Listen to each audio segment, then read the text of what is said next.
បាទគ្រប់នឹងជំរាបសួរពុកម៉ែបងប្អូនថ្ងៃនេះខ្ញុំបាទសូមនាំអារម្មណ៍បងប្អូនមក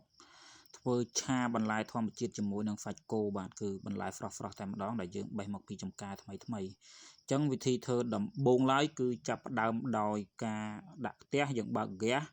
ចាក់ប្រេងឆាបាទចិញ្ច្រាំខ្ទឹមជាមួយនឹងម្ទេសបន្តិច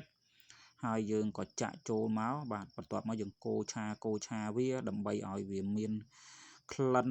យ៉ាងឈ្ងុយឆ្ងាញ់ពីហ្វាបាទដើម្បីទៅឲ្យវាមានឲ្យជារសបន្ថែមអញ្ចឹងបន្ទាប់ពីខ្ទឹមយើងឡើងក្រហមបន្តិចយើងចាក់សាច់គោដែលយើងបានហាន់ហើយអញ្ចឹងសាច់គោនេះបញ្ជាក់បងប្អូនថាគោហ្វ្រាយជាមួយនឹងបន្លែធម្មជាតិរសជាតិសាច់គោបងប្អូនអាចជ្រើសរើសតាមចំណង់ចំណូលចិត្តបងប្អូនបានចំណែកខ្ញុំបាទគឺសូមជ្រើសរើសយកខ្លាញ់ជាប់ជាមួយនឹងសាច់បាទដើម្បីផ្ដិតយកឲ្យជារសពេលដែលទទួលទានទៅមានខ្លាញ់មានសាច់ណាបងប្អូនអរគុណច្រើនអញ្ចឹងសាច់គោនេះចង់និយាយថាវារៀងចាស់ចំណាស់បន្តិចវ័យរៀងជ្រេទេទៅមុខហើយអញ្ចឹងខ្ញុំត្រូវការឆាត្រឡប់វាឲ្យរៀងចូលខ្លាញ់ចូលប្រេងចូលគ្រឿងវាបន្តិចអញ្ចឹងបន្ទាប់ពីខ្ញុំឆាត្រឡប់អស់ចិត្តហើយគ្រឿងទេសដែលខ្ញុំត្រូវដាក់រួមមានអំបិលបាទបន្ទាប់ពីខ្ញុំដាក់អំបិលរួចបន្ទាប់ពីអំបិលគឺប៊ីចេងហើយបន្ទាប់ពីប៊ីចេងមកគឺមានមួយទៀតថ្ងៃនេះខ្ញុំសូមថែមគ្រឿងពិសេសដោយសារតែយើងឆាបន្លែពិសេសធម្មជាតិដែរដើម្បីលើកស្ទួយគុណភាពនោះគឺប្រេងខ្យងណាបាទយើងឆាបន្លែធម្មជាតិនេះយើងថែមប្រេងខ្យងបន្តិចទៀតដើម្បីលើកស្ទួយទៅដល់បន្លែធម្មជាតិរបស់យើងឲ្យកាន់តែមានឲ្យជារាវឈ្ងុយឆ្ងាញ់អញ្ចឹងបន្ទាប់ពីខ្ញុំថែមគ្រឿងទាំង3នេះរួចហើយខ្ញុំក៏បន្តកូរណាបងប្អូនឬក៏យើងហៅថាឆាក៏បានដែរយ៉ាងណាក៏បានយើងហៅឲ្យតែសบายចិត្តរីករាយនឹងអ្វីដែលយើងធ្វើបងប្អូនបាទអញ្ចឹងគឺឆាចោះឆាឡើង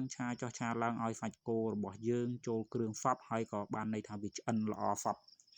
ផងដែរបាទសព្វទាំងការឆ្អិនសព្វទាំងគ្រឿងអញ្ចឹងដោយសារគោនេះដូចខ្ញុំបញ្ជាក់ពីខាងដើមអញ្ចឹងវាមានវ័យចាស់រៀងចំណាស់បន្តិចខ្ញុំក៏ថែមទឹកវាបន្តិចដើម្បីទំនុកទុកចិត្តទៅលើភាពឆ្អិនរបស់សាច់គោយើងតែបើបងប្អូនមានសាច់គោល្អសាច់គោកន្លែងឆ្ងាញ់បាទសាច់ផុយសាច់ស្រួយអីបងប្អូនដាក់មកត្រឡប់ឆាជាមួយបន្លែមកត្រឡប់ទៅគឺអូខេអញ្ចឹងខ្ញុំប្រាប់បងប្អូនថាបន្លែធម្មជាតិមួយមុខនេះគឺមានឈ្មោះថាក្រហ្វាំងទៀបអញ្ចឹងខ្ញុំដាក់ចូលមកហើយកហ្វាំងទៀបយើងគឺកហ្វាំងទៀបស្រុកខ្មែរស្រុកស្រែមែនតែនបងប្អូនបន្លែនេះគឺដុះអត់រើសតំបន់ទេបងប្អូនពេក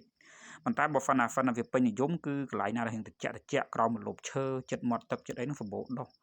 បន្លែកហ្វាំងទៀបនេះបើនិយាយទៅឆាសាច់គោនេះអ្នកណាក៏ថាឲ្យលេខ1ដែរ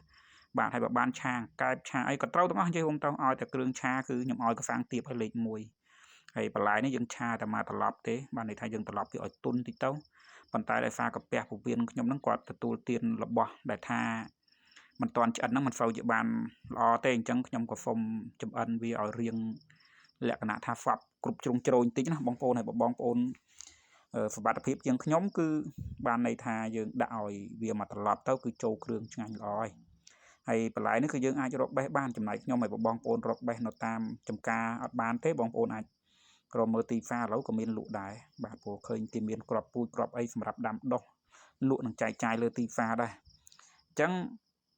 ងាយបងប្អូនមុខម្ហូបនេះគឺ5នាទីទេបានហូបហើយបើយើងគិតត្រឹមតែធ្វើវិញមកប្រាវទេបាទដោយសារតែថ្ងៃហ្នឹងខ្ញុំឃ្លានមកពីចំការឃ្លានខ្លាំងមែនទែនបងប្អូននិយាយពិតត្រង់ហ្មងអារម្មណ៍ពិតអារម្មណ៍ស៊ីនគឺឃ្លានខ្លាំងបាទអញ្ចឹងខ្ញុំឆាប៉ុណ្ណឹងគឺឆ្អិនហើយបងប្អូនបាទអរគុណច្រើនចំពោះបងប្អូនដែលបានចូលរួមទស្សនាវីដេអូរបស់ខ្ញុំបាទតាំងពីដើមដល់ចប់បើសិនជាបងប្អូនពេញចិត្តកុំភ្លេចចូលរួមទស្សនាហើយក៏ចូលរួមជាវ Channel YouTube របស់ខ្ញុំបាទម្នាក់មួយដើម្បីទទួលបានវីដេអូថ្មីជីវិតពិតជាមួយនឹងធម្មជាតិនៅក្នុងចំការជីវិតការងារចែករំលែកអំពីការធ្វើម្ហូបបទពិសោធន៍ការងារក៏ដូចជាបច្ចេកទេសកសិកម្មមួយចំនួននៅក្នុងចំការទុរេនអរគុណបងប្អូន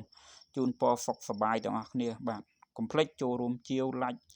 share ឬក៏ comment ម្នាក់មួយផងតើបងប្អូនចូលចិត្តបន្លែនឹងដែរឬទេហើយបងប្អូនចូលចិត្តធ្វើមុខម្ហូបអ្វីឆាជាមួយនឹងសាច់